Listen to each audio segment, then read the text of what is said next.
My name is GRUNITZKY, and this is Identifying Your Markets. In this lesson, you will learn how to identify markets, how to research your idea, and how to determine your skill set. One of my professors gave me some great advice. He said, regardless of your business idea, the entrepreneur must ask him or herself, what is the single necessary and sufficient condition for a business? It is not a product, a technology, a customer need, a business plan, a vision, a strong team, investors, or competitive advantage. While all those things are important for a company to have, none of them is the right answer. The single necessary and sufficient condition for a business is a paying customer, the person who will pay your company money for its product or service. Knowing this, how does one identify a need and business opportunity? The business opportunity is always related to the needs of that paying customer. Begin by estimating how many paying customers there are in your chosen market. Digging deeper, find out where they are geographically and how much they would be willing to spend on the product or service you intend to sell. However, just because you have a paying customer does not mean you have a profitable business. In order to have a profitable business, the entrepreneur will need to gain enough paying customers, spending enough money within a relatively short period of time so that the business does not run out of capital. These calculations are difficult and demand quite a bit of research. How do you go about researching your idea then?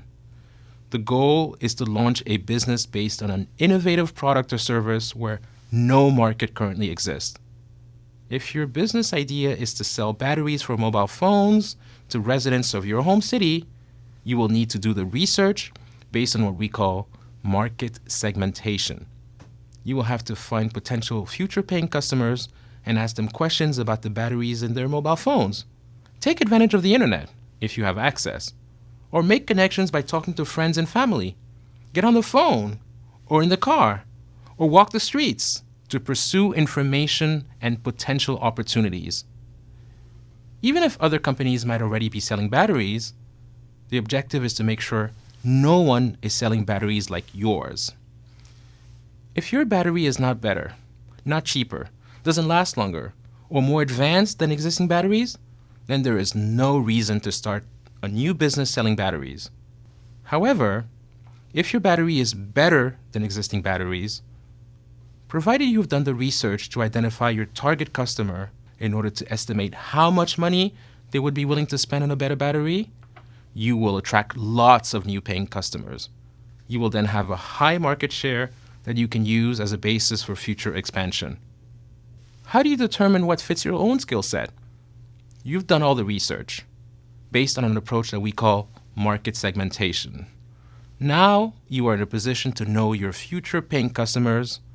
You have an idea of what they like and dislike about their mobile phone batteries, where they live, where they shop, what jobs they have, and their monthly income.